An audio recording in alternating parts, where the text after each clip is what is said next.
हर दिन सुबह होती है, लेकिन जुम्मा की सुबह में एक अलग रोशनी होती है। ये बस हफ्ते का एक दिन नहीं, ये है रहमतों, बरकतों और दुआओं का दिन। मगर सोचिए, क्या हम इस दिन की हकीकत को समझते हैं? आज की कहानी है जैद की, एक ऐसा लड़का जो जुम्मा को सिर्फ एक छुट्टी समझता था, लेकिन एक जुम्मा ने उसकी जिंदगी की दिशा ही बदल दी।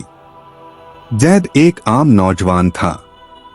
सुबह ऑफिस, रात दोस्तों के साथ बाहर और हफ्ते में बस वीकेंड का इंतजार। जुम्मा उसके लिए सिर्फ लेट उठने और आराम करने का दिन था। ना मस्जिद, ना गुस्ल, ना खुतबा। और फिर एक दिन जिंदगी पलटी खा गई।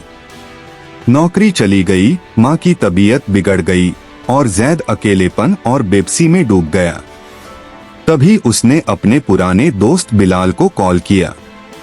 बिलाल ने कहा, जैद, तुझे सब चाहिए, लेकिन तू उस दरवाजे पर नहीं गया जहां सब कुछ मिलता है। चल, इस जुम्मा मस्जिद चल। जैद ने सोचा, क्या फर्क पड़ेगा?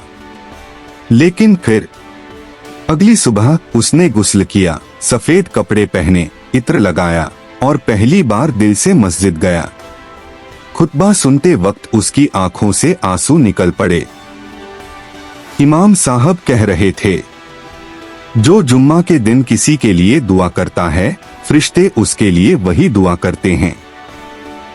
उस जुम्मा को जैद ने पहली बार दिल से दुआ मांगी, ऐ अल्लाह, अगर तू चाहे तो अंधेरे भी रोशन हो सकते हैं, मुझे रोशनी दिखा दे।